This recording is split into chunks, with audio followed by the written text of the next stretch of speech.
जय हिंद मेरे सभी प्यारे विद्यार्थियों को। मैं विकास दुबे आपका एक बार फिर से स्वागत करता हूं आपके अपने YouTube channel focus on study पर। गाइज, आज हम कक्षा 9 के प्रश्नावली 1.3 को हम समझेंगे। उससे पहले प्रश्नावली 1.1 और प्रश्नावली 1.2 को हम अच्छे से समझ लिए थे। आज हम प्रश्नावली 1.3 को अच्छे से समझेंगे और एक एक क्वेश्चन को हम सॉल्व करेंगे। तो आइए शुरू करते हैं। तो इसमें पहला क्वेश्चन है, निम्नलिखित भिन्नों को दशमलव रूप में लिखिए और बताइए कि प्रत्येक का दशमलव प्रकार किस प्रकार का है। क्वेश्चन नंबर 1 का पहला भाग है 36/10, 36/100, 36/100। बताना 36/100 का दशमलव प्रसार क्या है, मतलब शांत है कि अनावर्ती है कि मतलब क्या है, वही बताना है। तो इसको पहले हम सबसे पहले भाग देके देखते हैं। 36 में 100 का भाग देते हैं। 36 में 100 का भाग, तो 36 में 100 का भाग देना है। 36 खुद ही कम है तो 36 के आगे एक जीरो बढ़ाएंगे। जीरो बढ़ाने के लिए हम यहाँ दशमलव लेते हैं, भाग पता ही होगा, तो जीरो हो गया। 100 का पढ़ेंगे तो यहाँ पे 3 बार में जाएगा, 300 हो जाएगा। अब 360 में से 300 चला गया तो बचा क्या, 60। अब फिर एक जीरो बढ़ाएंगे, 100 छक्का 600, 6 बार में गया तो यहाँ पे शेषफल जीरो आ गया। तो देख रहे हैं 0.36। अब 3 के बाद शेषफल जीरो आ गया। अब आगे तो कट नहीं सकता, तो ये 2 अंक के बाद खत्म हो जा रहा है। तो हमारा ये भिन्न क्या है, ये शांत है। इसका दशमलव प्रसार कैसा है, शांत है। तो हमारा ये हो गया। अब क्वेश्चन नंबर 1 का दूसरा भाग है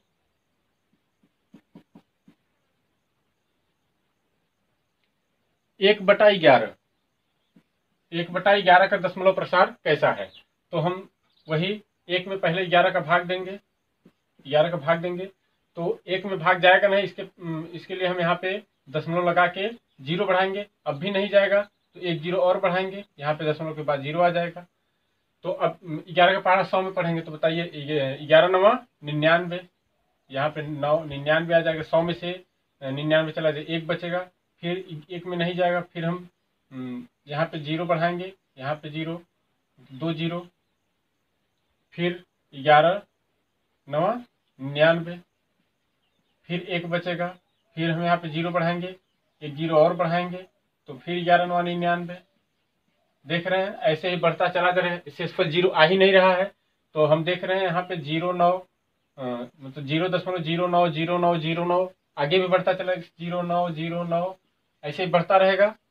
तो इसको हम बार से डिनोट करते हैं। देखिए 0.90909 बार बार आ रहा है, इसके लिए हम यहाँ पे क्या लिख देंगे, 0.09 बार। इसको हम जो डंडी ऊपर लगाते हैं उसको हम बार बोलते हैं। क्या बोलते हैं, बार। तो देख रहे हैं 0.9 बार बार रिपीट कर रहे थे, 0.9 के ऊपर हम बार लगा दिए। तो अब देखिए यहाँ पे इसका आंसर क्या आ रहा है, 0.09 बार। तो हम इसको क्या कहेंगे, अशांत। अशांत क्यों, क्योंकि ये शांत हो, मतलब पूरा पूरा कट ही नहीं रहा है, शेषफल जीरो नहीं आ रहा है, तो ये अशांत हो गया, मतलब बढ़ता ही चला जा रहा है। कहाँ तक, अनंत तक। तो इसके लिए इसको हम लिखेंगे अशांत और अनावर्ती, सॉरी आवर्ती। अशांत और आवर्ती। आवर्ती को हम क्या बोलते हैं, पुनरावृत्ति। अशांत और पुनरावृत्ति। तो ये इसका दशमलव प्रसार कैसा है, अशांत और आवर्ती। ऐसे क्वेश्चन नंबर 1 का तीसरा भाग है, इसमें दिया है 4 सही 1/8। 4 सही 1/8। इसको हम क्या लिखेंगे भिन्न में, 8 का पहाड़ा 4 बार, 8 चौक 32 और 1 33/8। 33/8 का दशमलव प्रसार बताना है। तो हम 33 में 8 का भाग देंगे,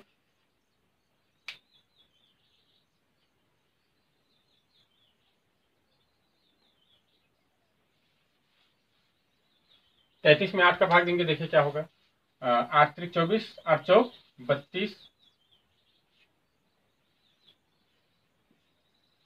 33 में से 32 किया, एक बचा। अब एक में भाग नहीं जाएगा, इसलिए दशमलव लगा के जीरो बढ़ाएंगे, 8 1 का 8, फिर 2 आएगा, फिर एक जीरो बढ़ाएंगे, 8 दूनी 16, फिर 4 आया, फिर जीरो बढ़ाएंगे, 8 पंजे 40। यहाँ देख रहे हैं 40 के नीचे क्या आ जा रहा है, जीरो, पूरा कट जा रहा है, शेषफल जीरो आ गया। तो ये क्या हो गया, 4.125। इसके आगे जाएगा ही नहीं, तो इसका दशमलव प्रसार हो जाएगा शांत। क्या आ रहा है 4.125, तो 125 उसके आगे नहीं जाएगा, तो ये शांत हो गया, मतलब इसके आगे अब नहीं जाएगा। अब चौथा भाग है, क्वेश्चन नंबर 1 का चौथा भाग, 3/13। 3/13, 3/13 का दशमलव प्रसार बताना है। तो देखिए 3 में 13 का भाग देंगे, यहाँ पे देखिए 3 में 13 का भाग देंगे, तो 13 में 3 का भाग, मतलब 3 में 13 का भाग नहीं जाएगा, इसलिए दशमलव लगा के 0 बढ़ाएंगे, तो क्या हो जाएगा 13 13 दूनी 26, 30 में 26 गया, 4 बचा, फिर 0 बढ़ाएंगे, 13 दूनी 26, 13 39, फिर कितना बचेगा 1, फिर 0 बढ़ाएंगे। अब देखिए अब 10 में भी नहीं जाएगा, इसलिए 1 0 बढ़ा के फिर 1 0 और लगाएंगे, 13 दूनी 26, 13 39, 13 चौके 52, 13 पच्चीस 65, 13 सत्ते 91, 13 सत्ते 91, 7 बार में जाएगा। तो कितना आएगा यहाँ पे 9 बचेगा, फिर हम 0 लगाएंगे, 13 छक्का 13 दूनी 26, 13 43, 13 चौके 52, 13 पच्चीस 65, 13 छक्के 78, 6 बार में जाएगा, 13 छक्के 78, 10 में से 8 किया 2, 8 में 7 गया 1, फिर 0 बढ़ाएंगे, 13 सत्ते 91, 13 अट्ठा 104, 13 नौ 117, 117, तो क्या हो जाएगा 3, फिर 0 लगाएंगे, 13 दूनी 26, फिर 4 आएगा। अब देख रहे हैं यहाँ से 30 26, मतलब 30 26 मिल गया, इसके बाद फिर यही रिपीट होगा, तो कहीं ना कहीं फिर ये संख्या आएगी, तो ये क्या हो जाएगा, ये फिर यही आएगा 2 3 0 7 6 9, फिर ऐसे आएगा 2 3 0 7 6 9, ऐसे ही आएगा। तो इसको हम क्या लिख सकते हैं 0.230769 पर बार लगा देंगे, क्योंकि यही संख्या बार बार रिपीट होती चली जाएगी, तो यही संख्या बार बार आएगी, इसीलिए हम 23076 पे बार लगा देंगे। तो इसका आंसर क्या आ रहा है 0.230769 बार। तो ये क्या हो जाएगा, इसका दशमलव प्रसार क्या हो जाएगा, वही अशांत और आवर्ती। अशांत तो है क्योंकि इनफाइनाइट तक जाएगा, इसका कोई अंत नहीं हो रहा है, वही चीज रिपीट हो रहा है, तो अशांत हो गया। अशांत और बार बार आवर्ती, मतलब पुनरावृत्ति हो रही है इसका, तो अशांत और आवर्ती इसका दशमलव प्रसार हो जाएगा, अशांत और आवर्ती। तो क्वेश्चन नंबर 1 का चौथा भाग, 5वां भाग है 2/11। 2/11 का दशमलव प्रसार बताना है कैसा है। तो हम 2 में 11 का भाग देंगे, तो 2 में नहीं जाएगा, इसलिए हम यहाँ पे दशमलव लगा के 0 बढ़ाएंगे, 11 1 का 11 बचा 9, फिर 0 बढ़ाएंगे, 11 अट्ठे 88, फिर 2 आएगा, फिर 0 1 बढ़ा 11 हो जाएगा, फिर 9 आएगा, फिर 0 बढ़ाएंगे, 11 अट्ठे 88, फिर 2 आएगा, फिर 0 बढ़ाएंगे, 11 1 का 11, फिर 9 आएगा, 0 बढ़ाएंगे। देख रहे हैं बार बार 1 8 1 8 1 8 1 8 1 8 ऐसे ही आ रहा है, तो 1 8 बार बार पुनरावृत्ति कर रहा है, तो हम इसको ऐसे लिख सकते हैं 0.18 पर बार, क्योंकि 1 8 1 8 ऐसे बार बार हो रहा है, तो बार लगा देंगे 1 8 के ऊपर। तो इसका आंसर क्या आ रहा है 0.18। अब बताइए कैसा है 1 8 बार, कैसा है ये, हाँ अशांत, अशांत और आवर्ती। आवर्ती क्यों, क्योंकि बार बार वही पुनरावृत्ति कर रहा है, अशांत और आवर्ती हो गया। अब इसका अगला भाग है 329/400, 6वां भाग 329/400, इसका दशमलव प्रसार बताना है। तो 329 में हम 400 का भाग देंगे, 329 कम है इसलिए भाग नहीं जाएगा, इसलिए हम क्या करेंगे यहाँ पे दशमलव लगा के 0 बढ़ाएंगे। तो अब कितनी बार में जाएगा, 4 9 36 हो जा रहा है, 4 अट्ठे 28, 4 अट्ठे 32, 8 बार में जाएगा ये, 8 बार में 4 अट्ठे 32, 3200 कितना आएगा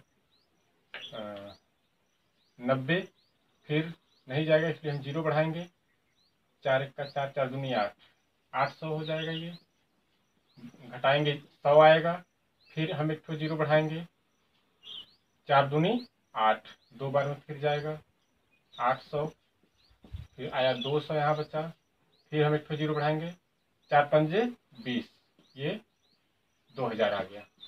तो 200 में से 200 चला गया, यहाँ जीरो बचा, तो अब शेषफल जीरो आ गया, मतलब इसके आगे अब नहीं बढ़ रहा है। इसका आंसर आ रहा है 0.8225। तो अब इसका दशमलव प्रसार क्या बोलेंगे, शांत, क्योंकि इसके आगे अब जाएगा ही नहीं, न तो पुनरावृत्ति कर रहा है न तो आगे जा रहा है, तो क्या हो गया, शांत। तो आई होप पहला क्वेश्चन समझ में आया होगा। अब हम दूसरा क्वेश्चन पे आते हैं। क्वेश्चन नंबर 2 है, क्या आप जानते हैं कि 1/7 बराबर 0.14285 बार है। वास्तव में लंबा भाग दिए बिना क्या आप बता सकते हैं कि 2/7, 3/7, 4/7, 5/7 और 6/7 के दशमलव प्रसार क्या हैं? यदि हाँ तो कैसे? तो चलिए हम दूसरा क्वेश्चन करते हैं। कह रहा है क्या आप जानते हैं कि 1/7 बराबर इतना है। तो 1/7 को हम सबसे पहले देखते हैं क्या आएगा। एक में हम 7 का भाग देंगे, भाग नहीं जाएगा तो इसलिए यहाँ पे दशमलव लगा के जीरो बढ़ाएंगे। 7 1 का 7, 3 बचा, फिर जीरो लगाएंगे, 7 3 21, 7 चौक 28, 2 बचेगा, फिर जीरो लगाएंगे, 7 दूनी 14, फिर 6 बचेगा, फिर जीरो लगाएंगे, 7 6 42, 7 5 7 8 56, 7 8 56, 4 बचेगा, फिर जीरो लगाएंगे, 7 चौक 28, 7 35, 7 बचे 35, 5 आएगा, फिर जीरो लगाएंगे, 7 7 49, 1 बचेगा, फिर जीरो लगाएंगे, 7 1 का 7, 3 आएगा। अब देख रहे हैं यहाँ पे 1, फिर घटाने पर 3, फिर 28, फिर ऐसे बढ़ता चला जाएगा। मतलब देख रहे हैं 0.14285 फिर 14285 ऐसे ही आएगा। हम इसको ऐसे लिख सकते हैं 0.14285 पे बार। वही क्वेश्चन में कह रहा है क्या आप जानते हैं कि 1/7 बराबर 0.14285 बार है। तो बताना है कि क्या कह रहा है, वास्तव में लंबा भाग दिए बिना आप यह बता सकते हैं कि 2/7, 3/7, 4/7, 5/7 और 6/7 के दशमलव प्रसार क्या हैं। यदि हाँ तो कैसे। कह रहा है वास्तव में लंबा भाग दिए बिना, मतलब इस तरह का लंबा भाग दिए बिना आप 1/7 का मान दिया है तो आप 2/7, 3/7, 4/7, 5/7, 6/7 का मान बताइए। तो चलिए देखते हैं, 1 मिनट। 1/7 का मान दिया है कितना, 0.14285 बार। तो कह रहा है 2/7 का मान बताइए। 1/7 का मान दिया है, कह रहा है वास्तव में लंबा भाग दिए बिना 2/7 का मान बताइए। 2/7 इसको हम लिख सकते हैं 2 गुणे 1/7। तो 1/7 का मान हमको पता है, तो हम लिखेंगे 2 गुणे 1/7 का मान। 1/7 का मान है 0.14285 तो हमें निकालना है 2/7 का, तो लिखेंगे 2/7 बराबर, इसको गुणा कर दीजिए। गुणा करेंगे 2 का गुणा 7 में करेंगे तो 2 7 14 के 4 हासिल लगा 1, 2 5 10 और 1 11 के 1 हासिल लगा 1, 2 8 16 1 17 के 7 हासिल लगा 1, 2 दूनी 4 और 1 5, 2 चौके 8, 2 1 का 2.0 और ये बार। तो हमारा 2/7 का मान आ जाएगा 0.28571 बार। अब देखते हैं 2/7 का मान हो गया। 3/7 का मान देखते हैं। 3/7 को हम क्या लिख सकते हैं, 1/7 गुणे 3 लिख सकते हैं। तो 1/7 का मान हमको पता है 0.14285 गुणे 3। ये वाला 3, 1/7 का मान ये हो गया और 3 गुणे में लिख दिए, तो इसका मान क्या हो जाएगा, ये बार में है। तो 3 7 21 हासिल लगा 2, 3 5 15, 2 17 के 7 हासिल लगा 1, 3 8 24, 24 और 1 25 के 5 हासिल लगा 2, 3 दूनी 6 2 8, 4 3 12 के 2 हासिल लगा 1, 3 1 का 3 2 5 और ये 0 हो जाएगा। 5 2 8 5 7 1 12 हो जाएगा। 3/7 का मान।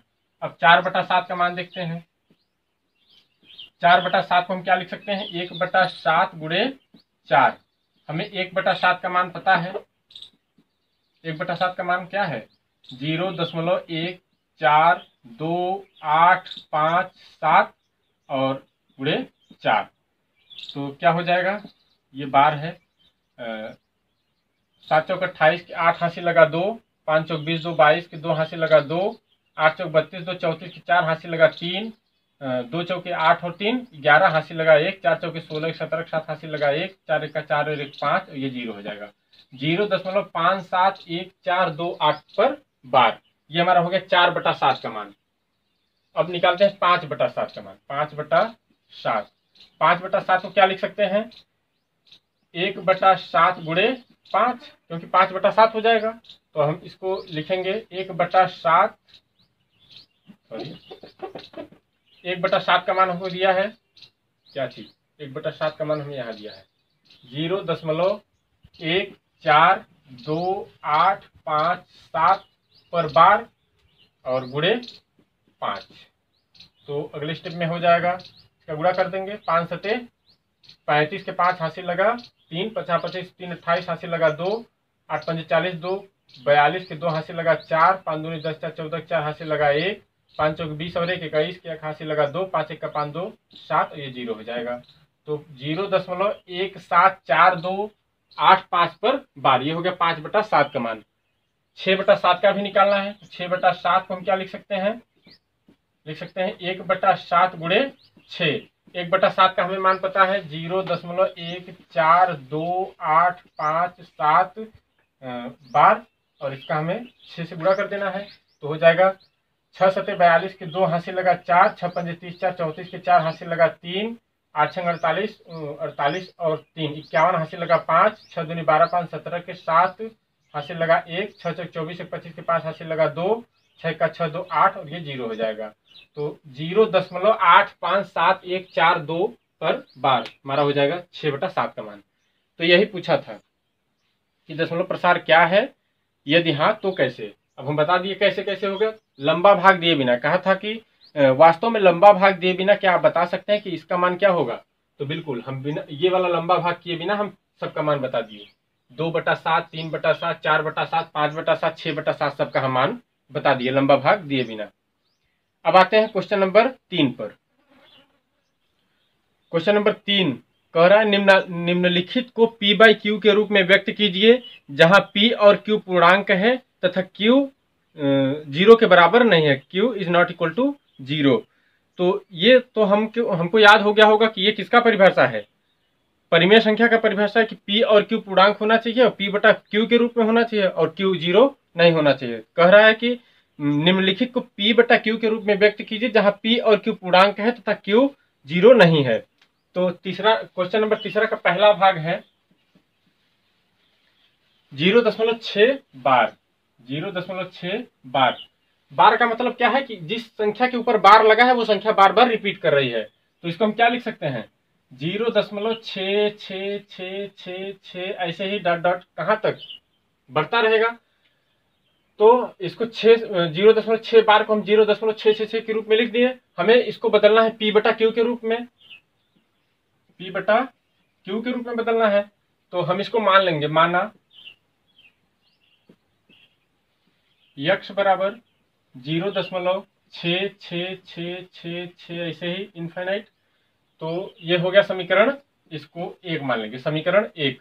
अब इस समीकरण में हम 10 का गुणा कर देंगे। 10 का गुणा क्यों? क्योंकि दशमलव के बाद हमें एक ही मतलब संख्या चाहिए। तो 6 इधर चला आएगा, तो ये हो जाएगा 10x। 10 का गुणा करेंगे 10x हो जाएगा। अब इसमें जब 10 का गुणा करेंगे 0.66 में से जब 10 का गुणा करेंगे तो हो जाएगा 6.666 ऐसे ही। ये इसको हम मान लेंगे समीकरण 2। अब समीकरण 2 में से समीकरण 1 को घटाने पर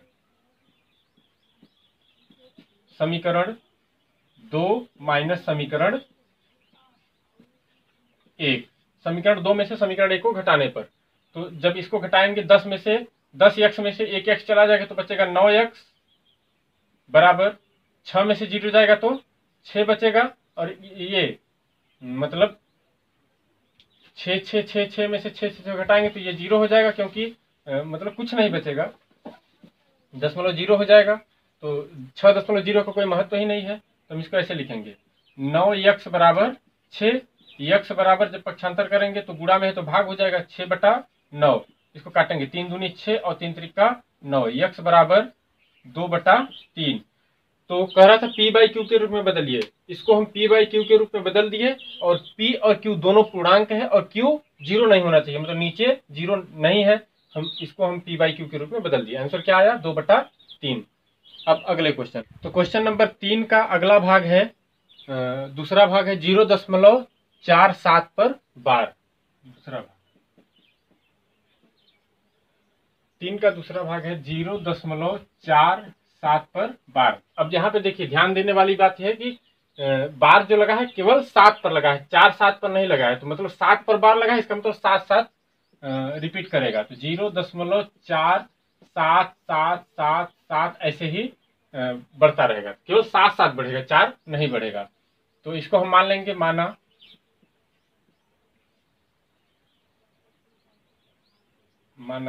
यक्स बराबर 0.477777। इसको हम मान लेंगे समीकरण 1।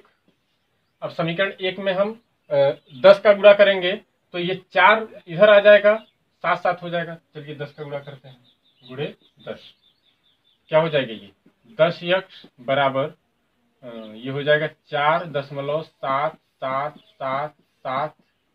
ऐसे ही समीकरण 2 हो गया ये। अब देखिए, जब हम इसको घटाएंगे 10 में से इधर तो घट जाएगा, लेकिन इधर नहीं घट पाएगा, क्योंकि 7 दशमलव के बाद इधर 4-7-7 है, इधर 7-7 है। इसलिए हम एक बार इसको 10 से फिर गुणा करेंगे, क्योंकि ये अब इसमें से 7 इधर चला है, तो हम समीकरण 3 में से 2 को घटा देंगे, इसलिए हम एक बार 10 का गुणा और कर देंगे। तो क्या हो जाएगा? ये 10 दहा में 100x हो जाएगा, बराबर इसको जब गुणा करेंगे तो 4-7.7777 ऐसे ही हो जाएगा। तो ये हो गया समीकरण 3, मान लिया इसको। अब समीकरण 3 माइनस समीकरण 2 कर देंगे। समीकरण 3 माइनस समीकरण 2, समीकरण 2। तो समीकरण 3 में समीकरण 2 को जब घटाएंगे तो ये 10 मतलब 100x है और 10x चला जाएगा, कितना बचेगा? 90x हो जाएगा, बराबर 47 में से 4 जाएगा, कितना बचेगा? 43। और इधर 777, जो भी है इधर एक ही संख्या है और इधर भी एक ही संख्या है, तो दशमलव में 0 आ जाएगा, तो कोई महत्व ही नहीं है इसका। तो जब इसको पक्षांतर करेंगे तो x बराबर 43/90 हमारा आ गया p बाई क्यू के रूप में, क्योंकि उसमें बोला था कि इसको p बाई क्यू के रूप में बदलना है, जहां p और q पूर्णांक है और q 0 नहीं है। हमारा x का मान आ गया 43/90। अब अगला क्वेश्चन नंबर 3 का अगला भाग है 0.001 को p बाई क्यू के रूप में बदलना है। तो तीसरा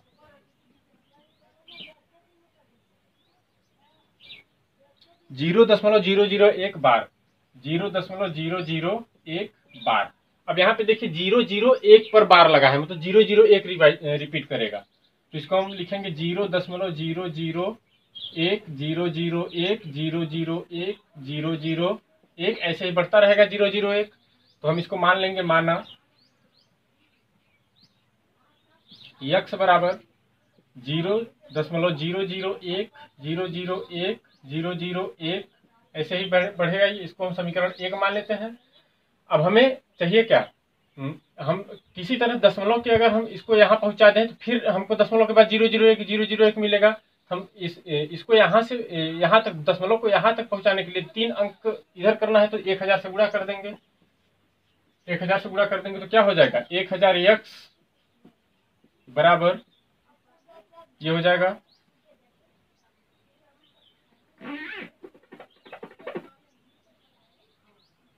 जब इसको हम 1000 से गुणा करेंगे तो ये हो जाएगा 1.001 001 001 ऐसे ही बढ़ता रहेगा। तो इसको हम समीकरण 2 मान लेते हैं।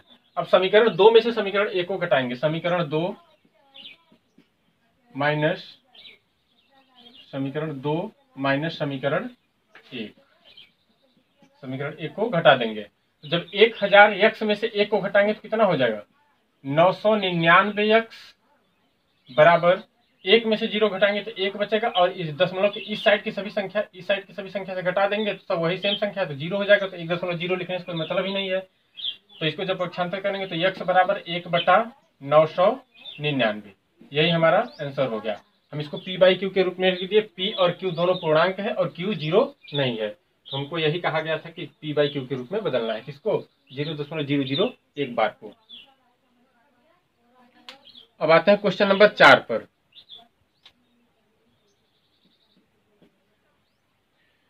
क्वेश्चन नंबर 4 है 0.99999 को p/q के रूप में व्यक्त कीजिए। क्या आप अपने उत्तर से आश्चर्यचकित हैं? अपने अध्यापक और कक्षा के सहयोगियों के साथ उत्तर की सार्थकता पर चर्चा कीजिए।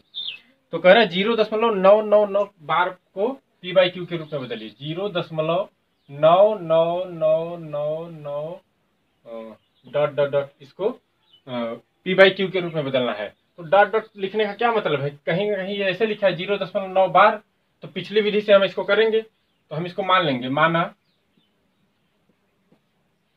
0.999 बराबर x बराबर, इसको हम मान लेंगे। माना x बराबर इतना, तो इसको हम समीकरण 1 मान लेंगे। समीकरण 1 में हम 10 से गुणा कर देंगे, क्योंकि 9 इधर आ जाएगा, बाकी उधर बचा रहेगा 999। तो ये हो जाएगा 10x बराबर 9.9999 ऐसे डॉट डॉट। तो अब इसको समीकरण 2 मान लेंगे। समीकरण 2 माइनस 1, समीकरण 1, समीकरण 2 माइनस समीकरण 1। तो देखिए क्या हो जाएगा, 10 में से जब 1 को घटाएंगे, 2 में से 1 को घटाना है, तो 10 में से 1 को घटाएंगे तो 9x हो जाएगा बराबर 9 में से 0 जाएगा तो 9 बचेगा, और दशमलव के इस साइड की सभी संख्या सेम है और इस साइड की भी सभी सेम है, तो 0 हो जाएगा। तो 9.0 का कोई मतलब नहीं है, तो ये हो जाएगा x बराबर 9/9। काटेंगे तो 1 बार में कट जाएगा, तो x बराबर क्या आ गया? 1। कह रहा था कि 0.999 को p/q के रूप में बदलिए। यहाँ p/q आया ही नहीं, तो x बराबर 1 आया है, तो x बराबर 1 को हम p/q के रूप में नहीं लिख सकते। बिल्कुल लिख सकते हैं, क्योंकि एक किसी भी संख्या के नीचे 1 रहता है, तो ये p/q हो गया। p/q और p और q पूर्णांक है, q 0 नहीं है, तो p/q के रूप में हो गया। क्वेश्चन नंबर 5 है 1/17 के दशमलव प्रसार के अंकों को पुनरावृत्ति खंड में अंकों की अधिकतम संख्या क्या हो सकती है? अपने उत्तर की जांच करने के लिए विभाजन क्रिया कीजिए। क्वेश्चन नंबर 5 है 1/17। 1/17 के दशमलव प्रसार के अंकों की पुनरावृत्ति खंड में अंकों की अधिकतम संख्या क्या हो सकती है? अपने उत्तर की जांच करने की विभाजन क्रिया कीजिए। तो देखिए 1/17 दशमलव के किस अंक तक मतलब पुनरावृत्ति नहीं हो सकती? 1/17 को हम जब भाग देंगे तो 16 अंक तक, दशमलव के 16 अंक तक, दशमलव के बाद 16 अंक तक पुनरावृत्ति नहीं हो सकती। तो कह रहा है कि दशमलव प्रसार में अंकों की पुनरावृत्ति खंड में अंकों की अधिकतम संख्या क्या हो सकती है? तो देखिए 16 हो सकती है, 14, 15, मतलब 16 से अधिक नहीं होगी, उससे कम कुछ भी हो सकता है। तो देखिए हम भाग देंगे, 1 में हम किसका भाग देंगे? 17 का। भाग नहीं जाएगा इसलिए हम दशमलव लगाएंगे, 0 बढ़ाएंगे, फिर भाग नहीं जाएगा इसलिए हम एक 0 यहाँ और एक 0 यहाँ फिर बढ़ा देंगे। तो अब इसको काटिए, 17 17 85 क्या हो जाएगा? 15 आएगा, फिर 0 बढ़ाएंगे, 17 छक्का 102, 17 7 119, 17 8 136, 17 9 153, इसलिए 8 बार में लेंगे, 17 8 136।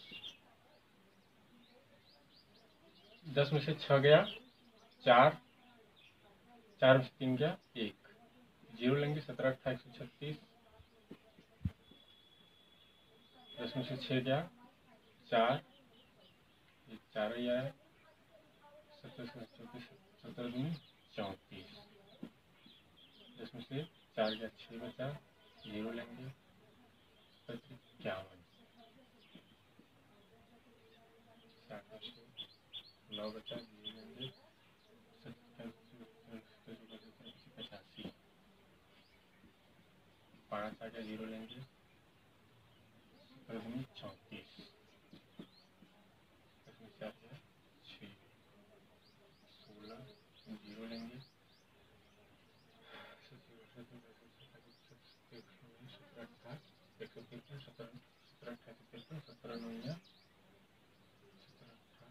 136, 17 नहीं है 153, 17 नहीं है 153।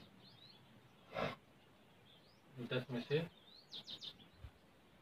3 गया 7 बचा, ठीक है, 0 लेंगे, 17 चौका 68, कितना आएगा 2 आएगा, तो हो जाएगा 0, 17 का 17, 3 आया, फिर 0 लेंगे, 17 दूनी 34, एक कई बार में, इसमें 7 गया 3 1, फिर 0 लेंगे, 17 सत्ते 119,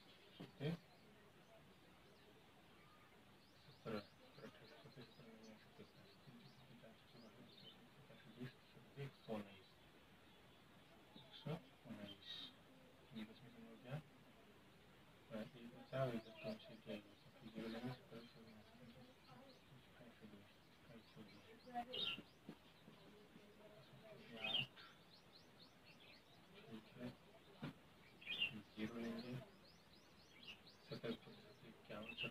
17 85, 0 लेंगे, फिर 0 नहीं जाएगा, 0 लेंगे।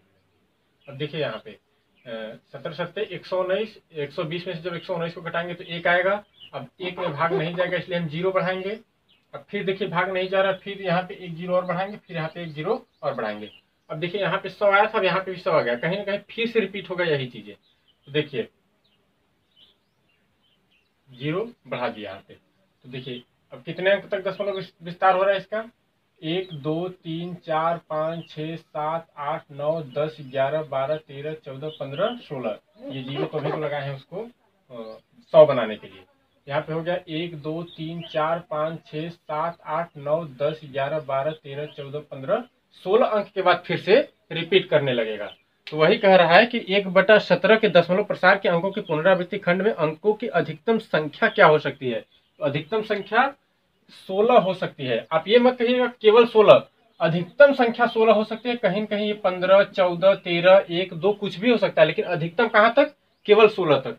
16 के बाद 17, अगर हर में जो है, हर में 17 है तो 16 तक केवल इसका होगा, उसके बाद पुनरावृत्ति करने लगेगा। तो अधिकतम संख्या क्या हो जाएगी, 16। उत्तर की जांच करने के लिए विभाजन की क्रिया कर दिया, ये क्वेश्चन हमारा हो गया। अब देखिए आप इसको समझने के लिए आप 1/3 ले लीजिए। तो हम अगर आपसे पूछे कि 1/3 के विभाजन में दशमलव के कितने अंक बाद ये पुनरावृत्ति करने लगेगा, तो दशमलव के 2 अंकों के बाद ये पुनरावृत्ति करने लगेगा। अब 2 अंकों के कहने का मतलब ये नहीं कि सिर्फ 2 से कम भी हो सकता है, दशमलव के 1 अंक के बाद भी वे पुनरावृत्ति कर सकता है। देखिए एक हम कर सकते हैं, 3 से भाग देंगे, 0.0 3 त्रिका 9, फिर 1 आएगा, फिर 0 बढ़ाएंगे, फिर 3 त्रिका 9, फिर 1 आएगा, फिर 0 बढ़ाएंगे, 3 त्रिका 9। देख रहे हैं एक ही अंक पे, मतलब इसको हम क्या लिख सकते हैं, 0.3 बार, 0.3 बार इसको लिख सकते हैं। देख रहे हैं कि एक ही अंक रिपीट कर रहा है, तो कहीं ना कहीं इसका मतलब ये है कि 2 अंक पर अधिकतम 2 अंक के बाद ये पुनरावृत्ति करने लगेगा। अब आते हैं क्वेश्चन नंबर 6 पे। क्वेश्चन नंबर 6 कह रहा है P/Q, जहां Q 0 के बराबर नहीं है, के रूप की परिमेय संख्याओं के अनेक उदाहरण लीजिए, जहां P और Q पूर्णांक है, जिनका 1 के अतिरिक्त अन्य कोई उभयनिष्ठ गुणनखंड नहीं है और जिसका शांत दशमलव निरूपण प्रसार है। क्या आप यह अनुमान लगा सकते हैं कि Q को कौन कौन सा गुण अवश्य संतुष्ट करेगा। तो चलिए कह रहा है P/Q, जहां Q 0 के रूप में नहीं है, के रूप की परिमेय संख्याओं के अनेक उदाहरण लीजिए। ऐसे तो हम कई उदाहरण, अनेक उदाहरण ले सकते हैं, लेकिन हम 2-4 उदाहरण लेके हम उसको समझेंगे। जैसे हम ले लेते हैं 1/2, फिर 1/5 ले लेते हैं, 2/5 ले लेते हैं, फिर 3/5 और कुछ भी ले लीजिए जिसका शांत आए, 2/2। चलिए हम 4 लेके समझते हैं। जैसे हम 1/3/2 ले लेते हैं। 3/2। चलिए, कह रहा है कि इसका जहां P और Q पूर्णांक है, बिल्कुल सब पूर्णांक है, जिनका एक के अतिरिक्त अन्य कोई उभयनिष्ठ गुणनखंड नहीं है। देखिए, ये इसका भी कोई गुणनखंड नहीं है, एक ही सिर्फ है, इसका भी केवल एक है, ये भी सिर्फ एक से कटेगा, 5 भी, 2 भी, 5 भी, 3 भी, 5 भी, 3 भी, 2 भी, सब सिर्फ अपने से कटेंगे, बाकी उसका कोई केवल अपने से कटेंगे या फिर एक से कटेंगे, उसका कोई मतलब इन सभी का दूसरा कोई गुणनखंड नहीं है, जिसका शांत दशमलव निरूपण है। चलिए, अब दशमलव के बाद शांत है क्या, शांत है क्या है, इसको देखने के लिए पहले भाग करेंगे। 1 में 2 का भाग देते हैं, क्या हो जाएगा, भाग नहीं जाएगा, 0 दशमलव लगा के 0 बढ़ाएंगे, 2 पंजे 10, तो देख रहे हैं 0.5 है, क्या है 0.5। अब यहाँ पे 0 आ गया तो आगे कटेगा नहीं, तो क्या है, शांत है। इसको भी देखते हैं, 1 में 5 का भाग देते हैं, नहीं जाएगा, 0 दशमलव लगा के 0 लगाएंगे, 5 दूनी 10, 0 आ गया यहाँ पे, तो इसका आंसर आया 0.2 आया, तो ये भी शांत है। अब 2/5 को देखते हैं, 5 से भाग देंगे, 0.0 और 5 चौके 20, 0 आ गया, इसका आंसर है 0.4, ये भी शांत है। अब 3/5 को देखते हैं, दशमलव लगाएंगे, 0 5 छक्का 30, ये भी 0.6 शांत है।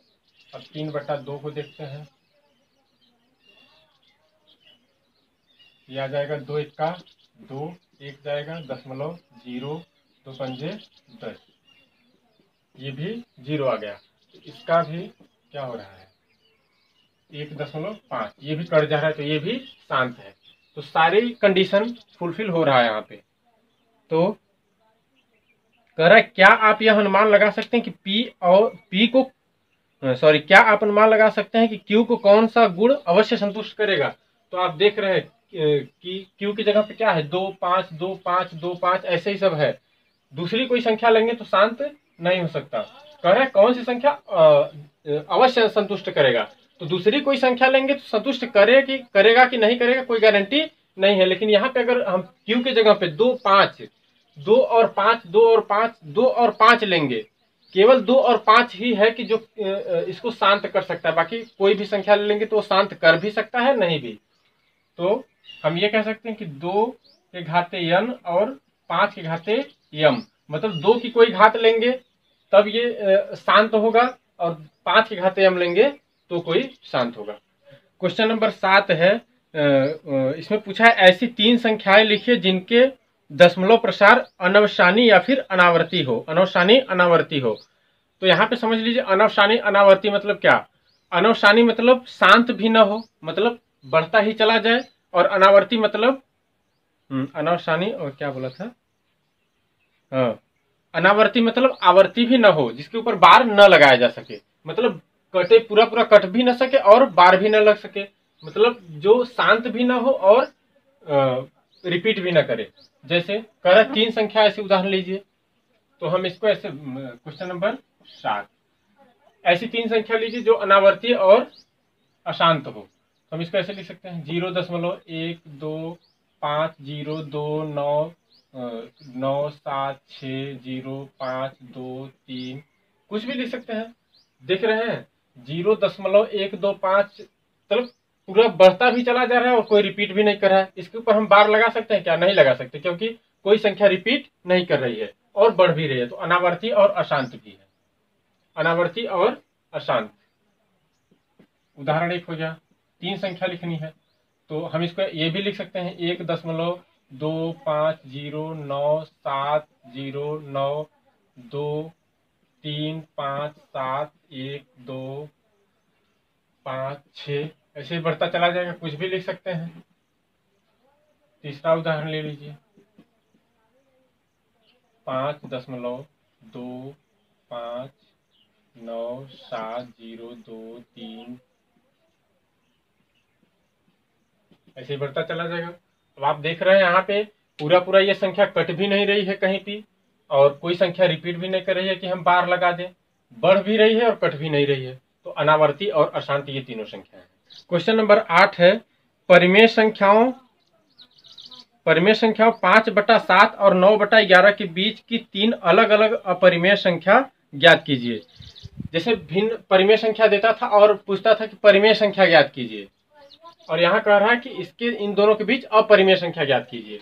किसके किसके बीच? 5/7 और 9/11 के बीच। क्वेश्चन नंबर 8, 5/7 और 9/11 के बीच तीन अलग अलग अपरिमेय संख्या ज्ञात करना है। कितनी संख्या ज्ञात करना है? 3 संख्या।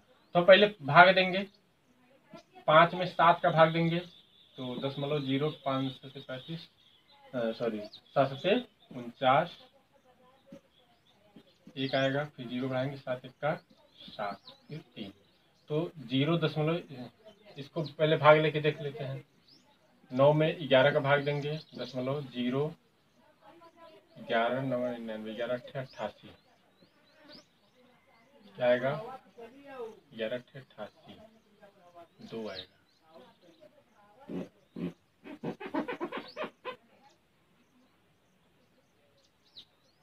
11 88,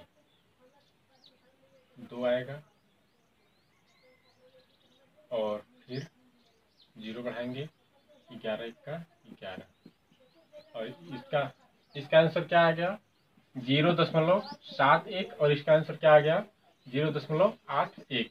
तो हमें इन दोनों के बीच अपरिमेय संख्या ज्ञात करना है। अपरिमेय मतलब इसको काटते रहेंगे तो आगे भी संख्या आती रहेगी, और इसको भी काटते रहेंगे तो आगे संख्या आती रहेगी। तो इन दोनों के बीच हमें ऐसे ही अपरिमेय संख्या 3 निकालना है। देखिए, पहली संख्या क्या हो जाएगी? 0.7, अनंत संख्या। इन्हीं दोनों के बीच हम अनंत अपरिमेय संख्या निकाल सकते हैं। देखिए, इसको हम क्या लिख सकते हैं? एक, अब इससे बड़ी निकालना है लेकिन इससे छोटी, तो 1 2 3 5 7 9 0 2, कुछ भी लिख सकते हैं इसे अनंत। और फिर दूसरा हो जाएगा 0.7, हम 7 भी ले सकते हैं क्योंकि इससे छोटी होनी चाहिए। 7 2 5 0 2 9 7, ऐसे ही अनंत तक। इससे बड़ी होनी चाहिए, इससे बड़ी। देख रहे हैं 7 के बाद 1 है, 2 है, बड़ी है, लेकिन इससे भी बड़ी है। देखिए यहाँ पे 1 है और यहाँ पे 7 है, कहीं ना कहीं दशमलव के बाद ये बड़ी है, और ये क्या हो जाएगा? 0. अब देखिए, उससे छोटा ले, हम 8 ले सकते हैं लेकिन 1 नहीं लेंगे, 0 ले लेंगे। अब उसके बाद हम 1 2 3 5 6 7 कुछ भी ले सकते हैं। तो ये हमारी 3 अपरिमेय संख्या हो गई। किसके किसके बीच? 5/7 और 9/11 के बीच ये 3 अपरिमेय संख्या हो गई। यहाँ पे एक बात और जान लीजिए कि जो संख्या पूरी पूरी न कटे और बार भी न लग सके, रिपीट भी न करे, जो संख्या पूरी पूरी न कट सके और मतलब पुनरावृत्ति भी न हो रही हो, तो वहां पे क्या हो जाएगा? अपरिमेय संख्या हो जाएगा। अब आते हैं क्वेश्चन नंबर 9। क्वेश्चन नंबर 9 का पहला है। क्वेश्चन नंबर 9 क्या कह रहा है? बताइए कि निम्नलिखित संख्याओं में कौन कौन सी संख्याएं परिमेय और कौन कौन सी संख्याएं अपरिमेय हैं। तो 9वां का पहला दिया गया है, पहला भाग है √23। √23 परिमेय संख्या है कि अपरिमेय संख्या? तो बिल्कुल हम इसका पूर्ण रूप से वर्ग नहीं निकाल सकते, वर्गमूल नहीं निकाल सकते, तो ये क्या हो जाएगा? अपरिमेय संख्या हो जाएगा।